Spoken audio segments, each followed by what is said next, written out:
बिस्मिल्लाहिर्रहमानिर्रहीम। अस्सलाम वालेकुम जी। आज मोरखा 21 नवंबर 2022। ये सर आज मैं आपको गला मंडी साहिवाल का जो ओवरव्यू है वो दिखाऊंगा।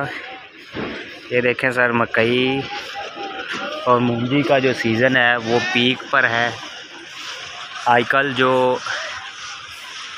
मूंजी और मकई की अराइवल है, जो मकई का देखें तो तकरीबन 10,000 से 15,000 बैग आ रहे हैं मकई के। इसी तरह मूंजी का देखें तो मूंजी तकरीबन 15,000 बैग मूंजी भी आ रही है गला मंडी साहिवाल में।